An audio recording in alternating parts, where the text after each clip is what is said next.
In the Michael Douglas, Catherine Zeta-Jones stalking case, these two celebrities were being pursued by a woman they'd never met before.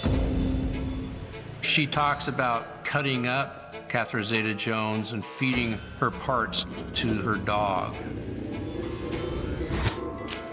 In one letter, it was an invitation to Miss Jones' own funeral. The over-the-top threats about having your head blown off, as well as the allegations that you're an unfaithful wife and you're a bad person, from someone that you have no idea exists. We were trying to gather any type of fingerprint evidence, DNA evidence, anything that we could that would lead us to who was sending these letters. Catherine freaked out. She was Glenn Close incarnate.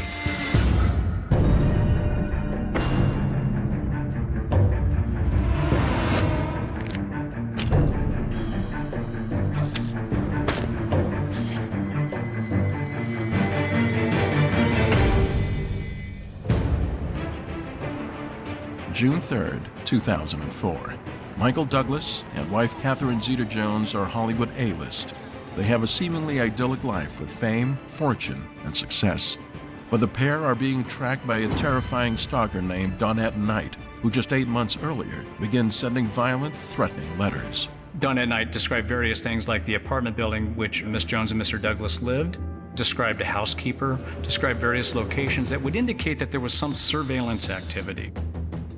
Donette reportedly wrote several very offensive and demeaning letters, and violent, to friends of Michael Douglas, as well as his father, to Michael Douglas himself. In some of these letters, she talks about cutting up Catherine Zeta-Jones and feeding her parts to her dog.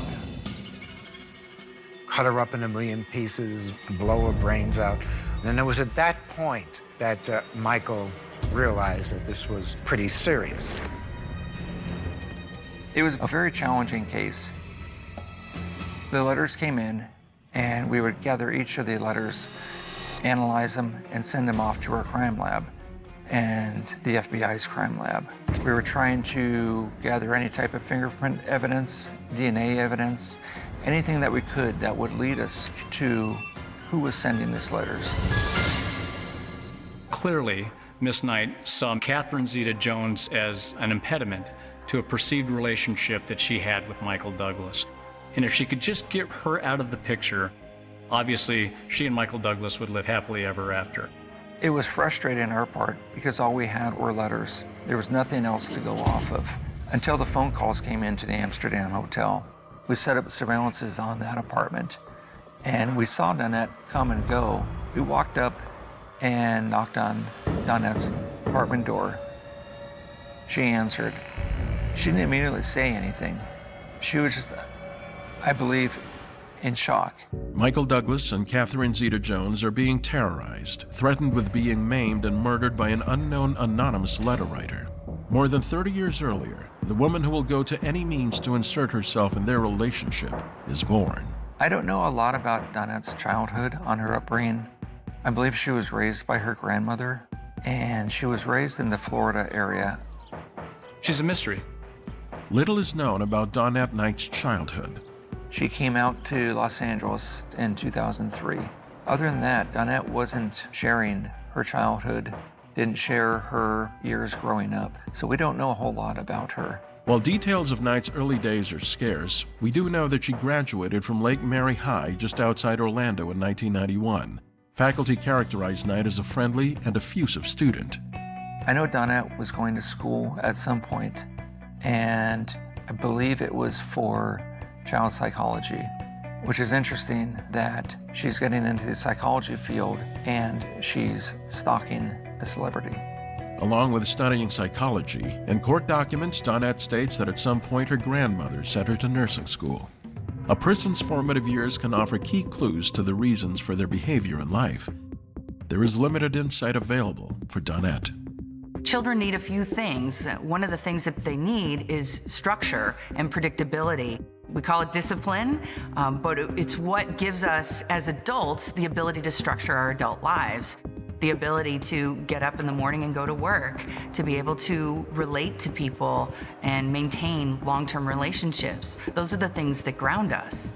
And when the child doesn't have that, when they have chaos, then you have chaos as an adult. Despite assertions about her good behavior, Knight has a checkered past. In her 20s, she accumulates at least 10 charges on her police record. In an ironic bit of foreshadowing, the most serious charge against Donette is aggravated battery with a motor vehicle after a jealous dispute involving her ex-boyfriend and his new girlfriend. Certainly, past violence is a great indicator of future risk, but at some point, there's a first time for everybody. I think it was a matter of time before she would have escalated to hurt somebody. Even with a wealth of knowledge about a criminal's childhood, getting to the bottom of what makes them tick is very difficult. Eventually, laying charges can be equally challenging. One thing I found out about stalking cases is that every case is unique. There are no two cases that are the same. There are dynamics that are different from one case to another, whether it be the victim dynamics or the suspect dynamics. There are about 7.5 million Americans stalked annually in the United States. And out of those 7.5 million that are stalked annually, only 5 to 16% of the cases are actually filed as stalking. Now, there's reasons for that. Law enforcement can oftentimes charge other crimes other than stalking, which are easier to prove and take less time. While the early days of Dawnette Knight prove elusive, the same can't be said for Michael Douglas and wife Catherine Zeta-Jones. From a legendary Hollywood family, Douglas has been in the public eye his entire life. Michael Douglas is a fascinating person, more interesting and complex than a lot of people think. He's got a very interesting story. It's a great American pop culture saga. Douglas may be born into Hollywood royalty with father Kirk Douglas, but success doesn't come easily. At 25, he is floundering and directionless. He decides a move across the country is in order.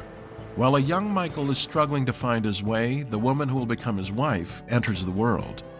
In 1969, Catherine Zeta-Jones is born to a working-class family in Wales. Diagnosed with hyperactivity as a child, Catherine channels her energy towards performing. Catherine Zeta-Jones, who was born in Wales as a young child, did musical theater in the West End of London, but did this musical theater. She appeared in Annie and Bugsy Malone on the stage, did some work on a soap opera before making the leap into films. As Catherine begins to find her passion, Douglas is finally breaking into film, but not as an actor. As Michael's career was going nowhere very fast, he slowly got the idea that the action for him was in producing. And I think that he wanted to produce films so he could create his own work and, do the projects that he really wanted to do. One of them, One Flew Over the Cuckoo's Nest, became a giant hit, won an Academy Award.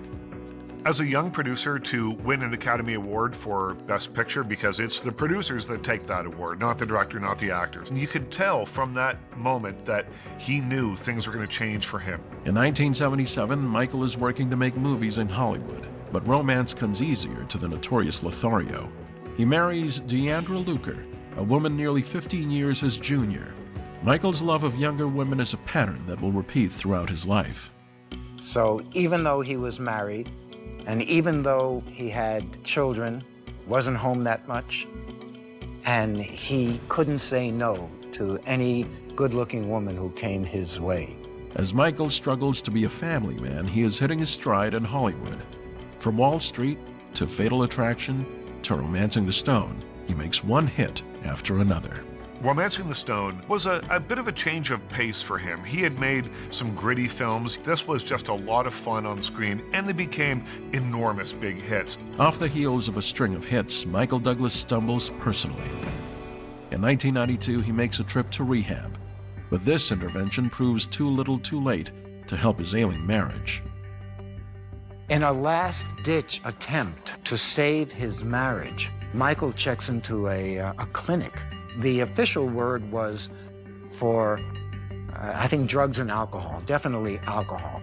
But unofficially, the word was that it was a sex addiction clinic. Whether or not he was addicted to sex, only Michael knows. While Douglas flounders, Zeta-Jones is about to make it big after years of hard work. I think she was exciting because she was not only beautiful, but there was a real strength to her characters. Everyone loves a new face that you finally see an actor on screen and they appear to be fully formed. I mean, she had been working for a long time before we saw her in The Mask of Zorro. Zeta-Jones' new star power immediately catches Douglas's eye. He works to get her attention with the help of his friend and unlikely wingman, Danny DeVito. He sees this good-looking woman, and he says to Danny, go over to her and bring her over and ask her if she wants to meet Michael Douglas. And it's a little game they played. So Danny brings over Catherine Zeta-Jones, and Michael's opening line to her is, I would like you to be the mother of my children. Little does the pair know, their budding romance will go on to put them on the radar of a woman who will attempt to destroy them. And this woman really imposed herself not only on him, but on the Glenn Close character in Fatal Attraction. She became someone who believed that Michael was in love with her, and that the only thing keeping him from marrying her was this little annoyance called Catherine Zeta-Jones. So she schemed up a plot to get rid of Catherine. And that, of course, is a recipe for disaster. There were several letters that were formed in the way of cutting out letters from magazines and pasting them on the paper. They ranged from an obituary of Catherine Zeta-Jones to other letters said, we are 90% done with our plan to kill Catherine Zeta-Jones. They all formed around that whole theory of Catherine must die.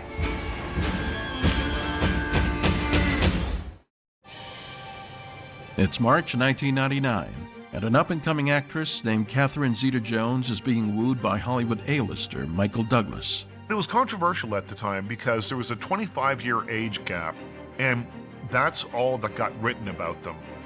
Just months after their engagement in December 1999, the couple is expecting their first child. Given Michael Douglas' past record of infidelity, in the prenup there was a very specific clause that said if he cheated, that he would pay out a huge lump sum. And apparently it seems to have worked because they've been together for years since then. Their son is 3 months old when they marry at the Plaza Hotel in 2000. But the couple does encounter criticism for their age difference. I think to get away from the prying eyes of the press who were fixated on their age difference, they went and lived at a hotel that he owns. Despite living a private life in Bermuda, Michael and Catherine continue to be very visible on the big screen. She appears in Chicago, the film that will cement her reputation as a powerful actress in Hollywood. Chicago is probably the career-defining moment for Catherine Zeta-Jones on screen. She won a Best Supporting Actress Academy Award for it. She showed up at the Academy Awards pregnant. And just as they're riding super high, the stalking begins. As Michael and Catherine continue to gain attention as a couple, Douglas catches the eye of a mentally unstable young woman named Dawnette Knight. When you factor in the incidence of mental illness in our community, it equally affects both males and females. And certainly with someone that's high profile like Mr. Douglas is going to generate his share of unwanted attention. From what we were able to find out about Dawnette Knight, she was intelligent, attractive, dressed well, lived in Hollywood, drove a nice car, dated wealthy men, and for some reason, she saw movies that Michael Douglas was in, and she began to fixate on him, thinking that they had a relationship. This is another way that stalkers follow celebrities, by their movies. Anytime they appear any place, they think that the celebrity is actually communicating with them. In an odd, bizarre, crazy kind of way, Knight's fantasy became true. She became a factor in Michael's life. In late April 2004, Knight is becoming more and more infatuated with Douglas. But what is the nature of their relationship? Rumors abound. There was some speculation that she tried to make an approach at a celebrity golf tournament and pass a note on to Mr. Douglas. The note professes Dawnette's love for Douglas, calling him, quote, the sexiest man alive. It goes on to say, quote, call me. I would love to show you a good time. And then she was removed from that golf tournament. So we do know that she had the capabilities to follow and to have enough money to get to locations that were high-end locations. Did she have an affair with him? When you have an actor who had a reputation for having sex with anything that moved, I mean, it had just enough the possibility of maybe that that might have been part of the reason that Michael hesitated to bring the law in. But one thing which is crystal clear is that my client never stalked Catherine Zeta-Jones and was never a threat to Catherine Zeta-Jones. Clearly, Dawnette Knight and Michael Douglas knew each other. What we know about Ms. Knight is she was absolutely consumed with how Mr. Douglas, his family, and his wife in particular were living their lives. She was living vicariously in this soap opera and inserting herself into it. That was her life. So what kicked it off? Who knows? I certainly don't know. And my guess would be that Michael doesn't know. That only this woman knows, and who can believe her? Donette continues to make claims involving Douglas. In 2002, she says she stays at the same hotel as Zeta-Jones in Las Vegas. She also travels for hours and hours just to get the chance to see Douglas. So Donette traveled in her car all the way to Toronto, where Michael Douglas was conducting a book signing for his father. At that book signing, Dawnette Knight went up to have Michael Douglas autograph the book that she purchased there. However, Catherine was with Michael at that book signing, and she actually had both of them sign the book. Donette's life remains a mystery. She's seen around Los Angeles driving expensive cars and tells people Douglas has put her up in a luxury apartment. On the outside, she looks like she is living the high life. We don't know how she was functioning at that time. We don't know, was she able to hold a job? How did she support herself? Reportedly, she had an apartment in Beverly Hills, had a large sum of cash on her. We don't know what work Donette actually did. However, we do know that she had some male friends that were providing her with money. It truly is a very touchy subject. Donette had several male friends that were very wealthy and helped her financially. She claimed that they were just friends and they just wanted to help her out. Surprisingly, amidst the rumors, Donette is actually engaged to be married. But details on this relationship and this woman's personal life continue to be few and far between.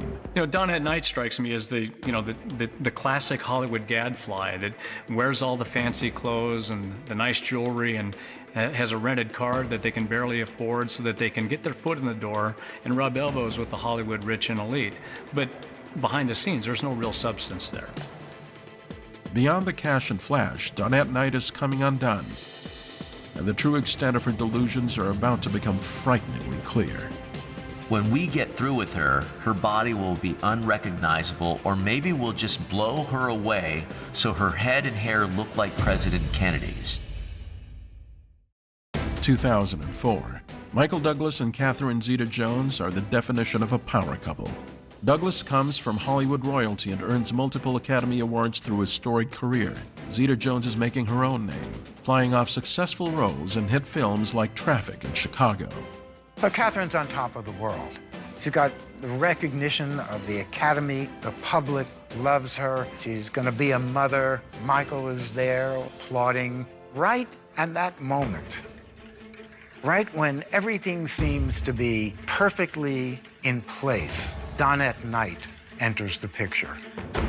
In March 2003, the couple's stalker, Dawnette Knight, is no longer satisfied with trailing Douglas all over North America. She begins a campaign of terror. While the object of her misguided affection is Douglas, her threats are squarely aimed at Zeta-Jones.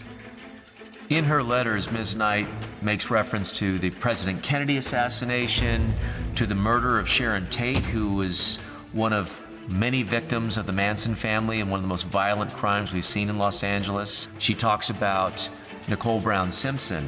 All of these references are extremely terrifying to a victim receiving these things, but more importantly, reflect just how disturbing and violent her underlying thought process is.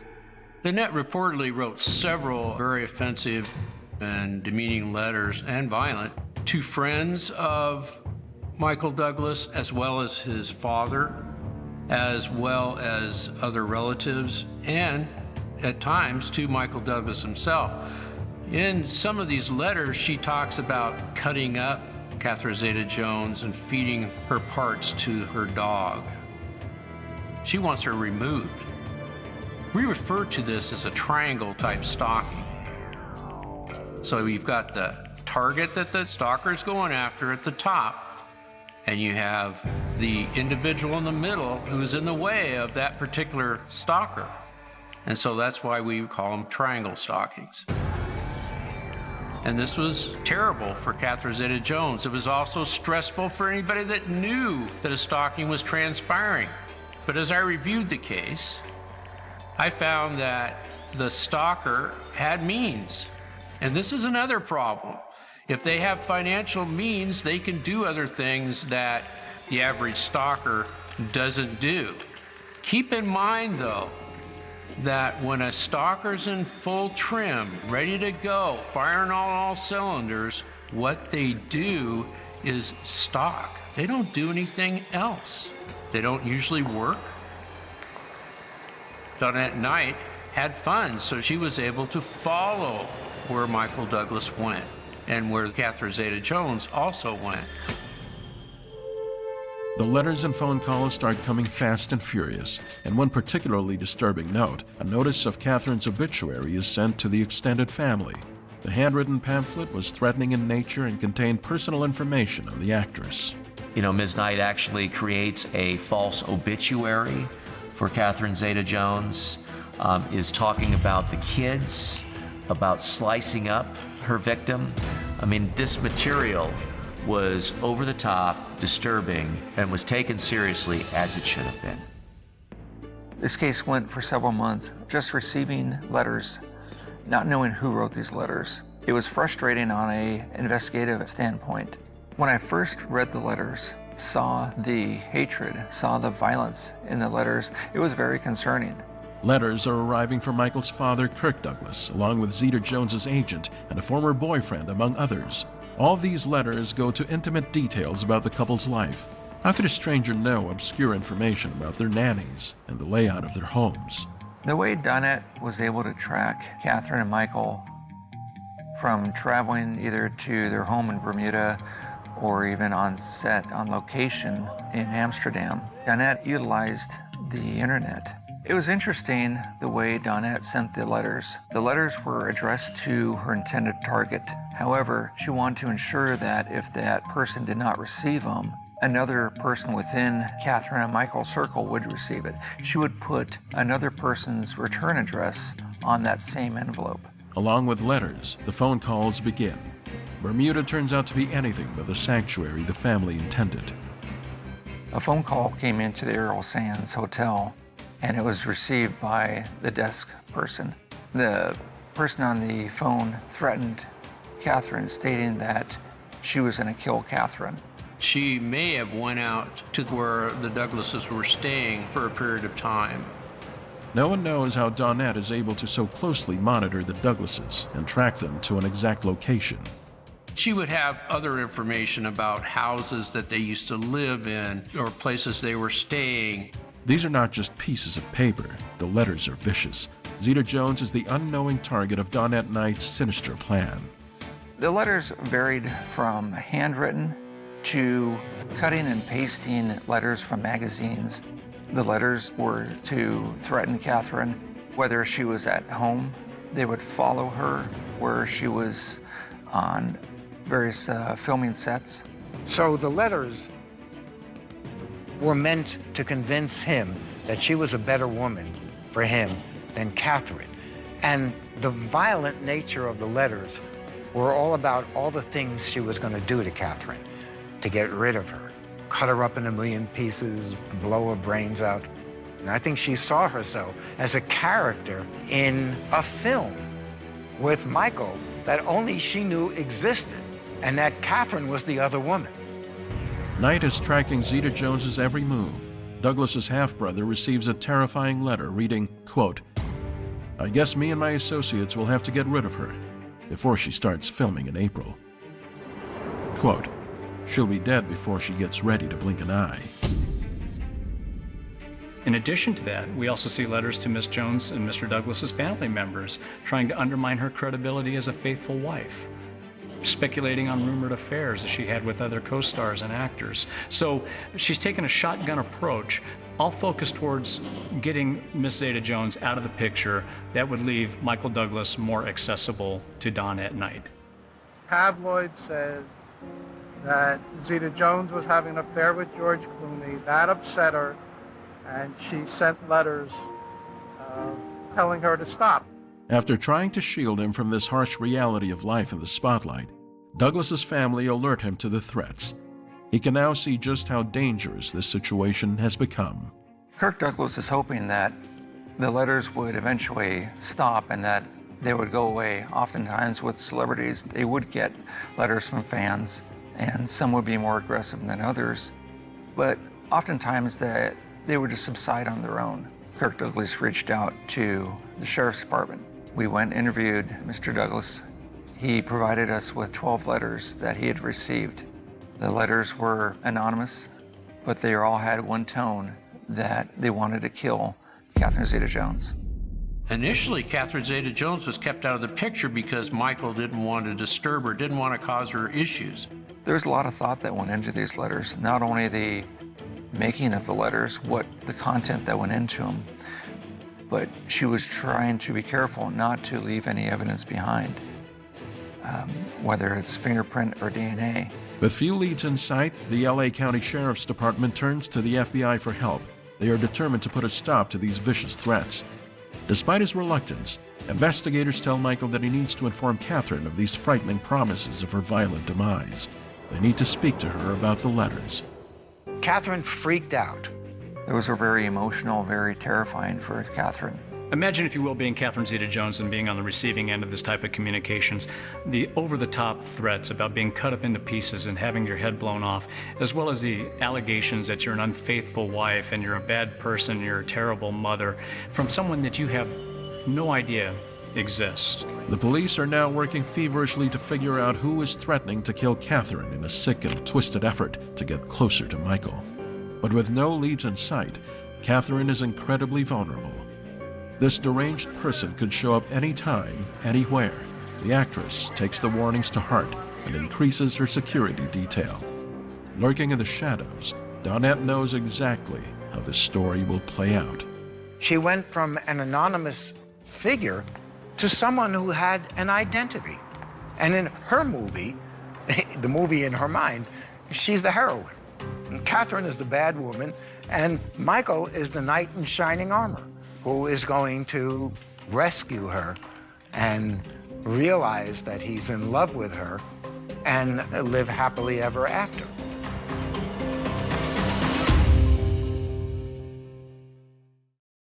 May 2004, Catherine Zeta-Jones is in Amsterdam filming the upcoming movie Ocean's 12. She and her husband Michael Douglas have success, wealth, and a beautiful family. But the pair is living in fear of an unknown stalker who is trying to rip their lives to shreds.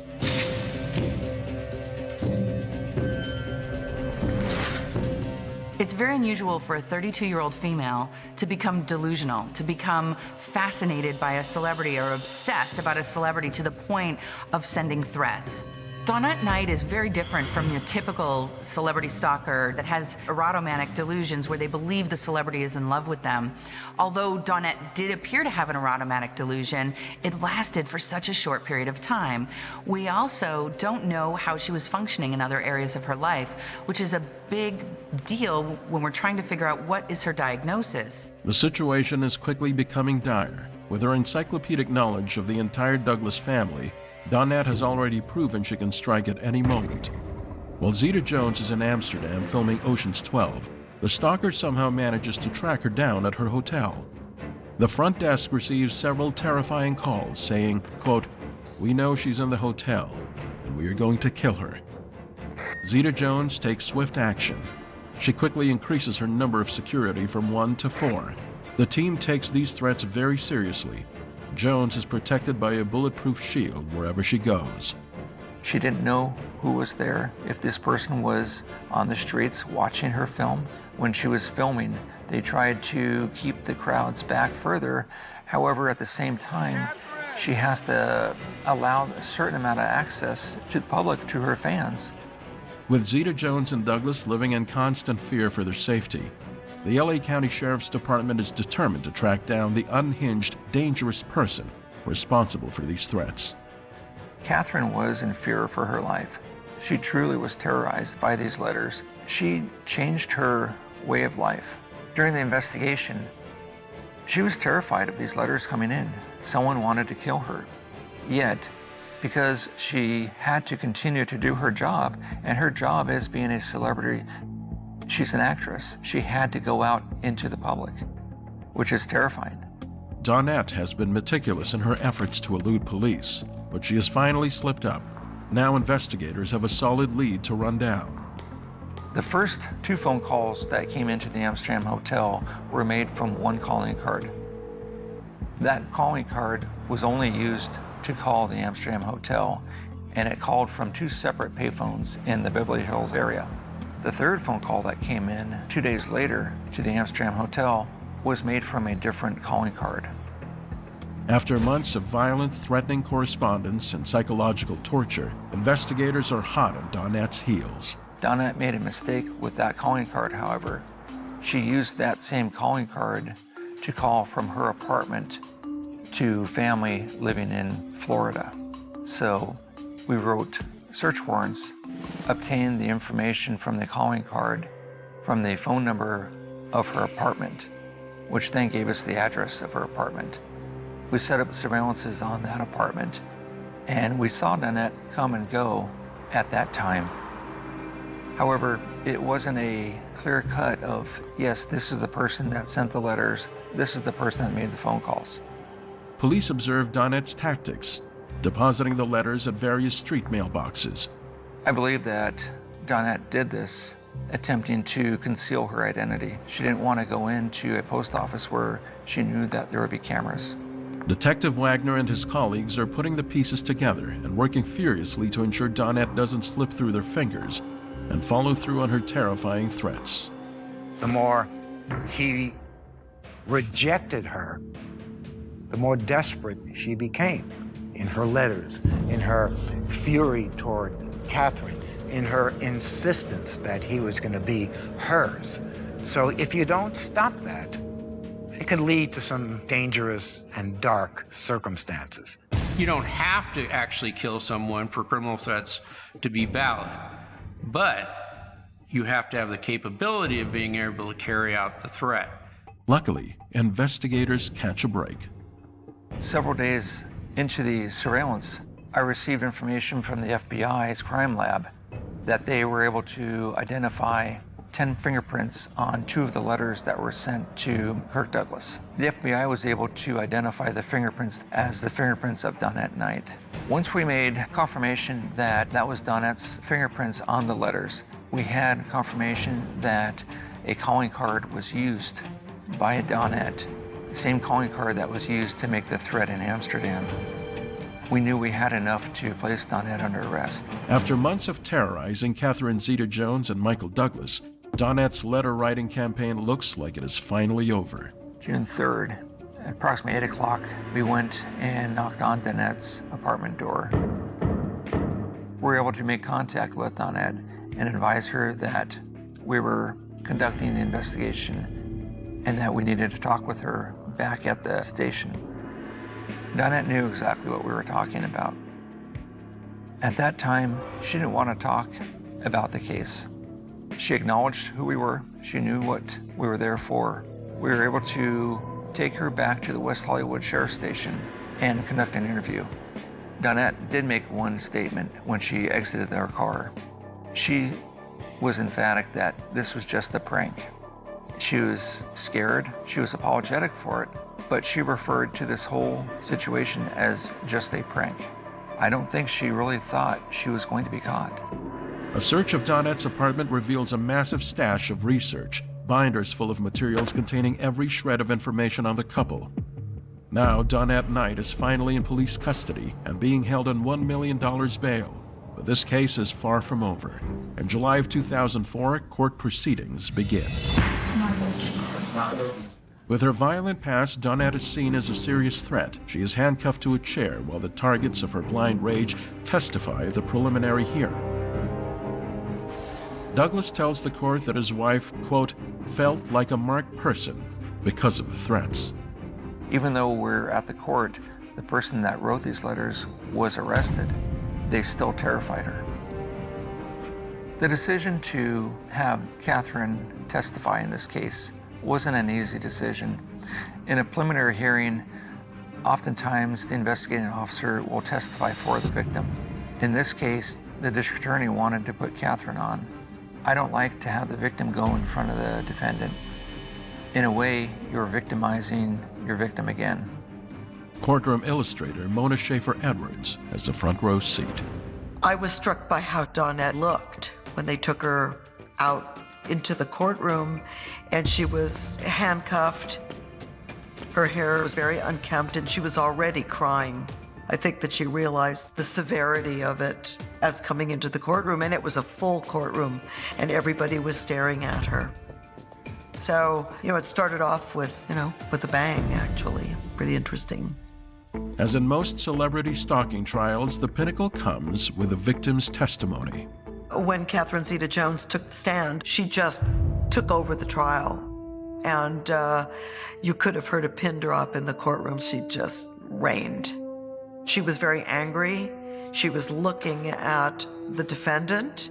She wasn't afraid. Her words were very measured.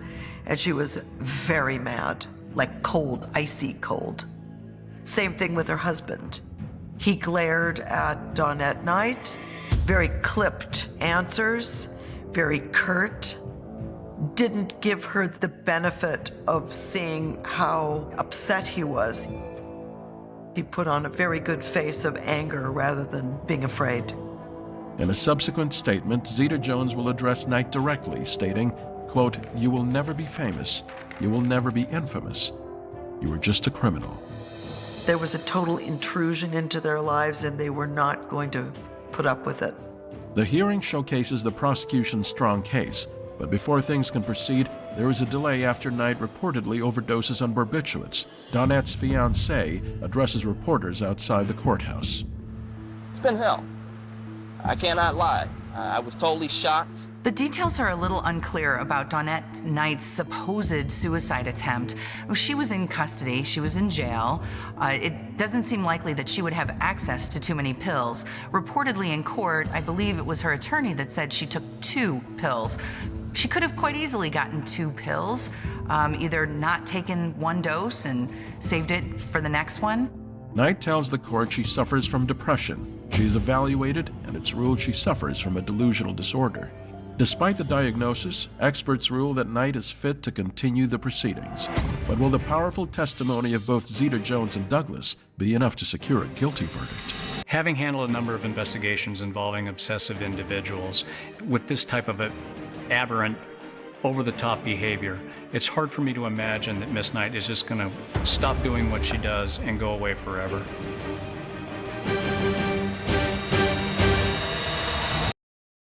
In February 2005, after months of a vicious, cruel campaign designed to terrorize Michael Douglas and Catherine Zeta-Jones, Dawnette Knight is about to learn her fate. Well, with the Michael Douglas Dawnette Knight case, we know that Dawnette Knight was obsessed and focused on Michael Douglas. A lot of the attention was directed towards Catherine Zeta-Jones in efforts to dissuade her from continuing her relationship with Michael Douglas, making Michael Douglas more accessible to Miss Knight and Miss Knight's overtures.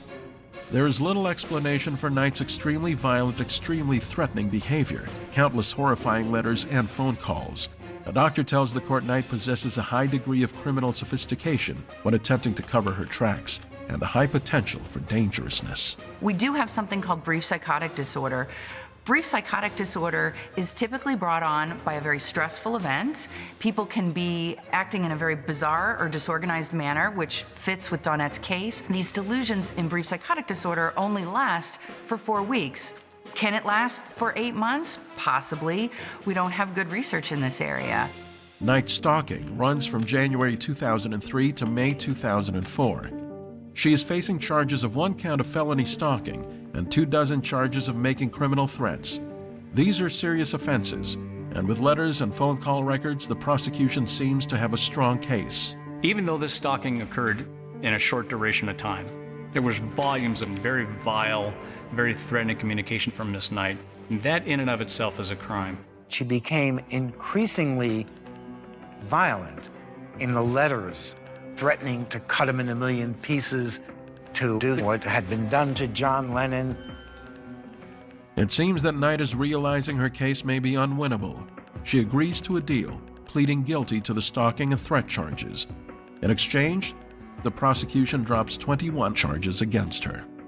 By putting on a strong preliminary hearing, Dawnette and her attorney knew that we had a strong case against her. It was in Dawnette's best interest to go ahead and take a plea deal to where she would plead guilty to the stalking and a single count of criminal threats. With Knight deciding to plead guilty, the question now becomes, what will her sentence be? Her fate is at stake today. Ultimately, Donette pled out to 1 count of stalking and 1 count of criminal threats, which had a sentence of 3 years probation. When you look at the totality of the sentence that she was given, she was in custody for over 1.5 years on the initial arrest, and then was given credit for time served, and then did an additional few months after that.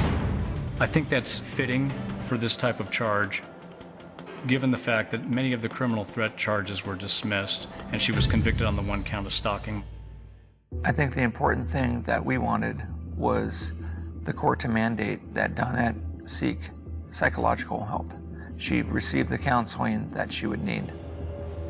In addition to the 3-year probation sentence, Catherine Zeta-Jones as well as Michael Douglas were able to get a 10-year restraining order against Donette. The restraining order includes 18 other family and friends of the couple. At her sentencing, Knight addresses the court, apologizing for working to terrify and psychologically torture the couple. It doesn't take a rocket scientist to figure out, hey, you're in jail. You did something stupid. If you do this again, you're going to throw your life away.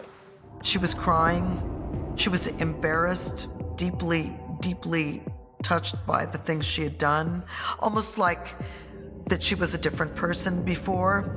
A lot of the stalkers that I have covered are totally without any kind of guilt or knowledge of why they're even there. She can say anything she wants in court or any place else, but the fact remains, let's see what time tells us. Stalkers are notoriously manipulative. They often tell people what they want to hear, or what they think other people want to hear, and they will often try different ways of reaching their victims.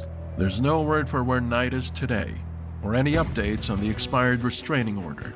While there is no clear-cut psychological explanation for Knight's behavior, this case offers several important takeaways for investigators, along with some harsh truths for Zeta-Jones and Douglas. We learned 2 things. We learned about triangle stalking, and we also learned that just because you're a celebrity and you seem to have the world by the tail, you can be victims of a crime and be extremely traumatized. You need to understand that just because they're celebs, they're still people and they have feelings. Knight's fantasy left real scars that both of them had to deal with. Only in Hollywood do you have happy endings. In real life, those happy endings don't happen at the end of 2 hours and everybody lives happily ever after. During the preliminary hearing in this case where Catherine testified, she was still very terrified of what was going on. She told me it took a long time for those fears to subside. And this is an instance that had no real ending. These things never really end.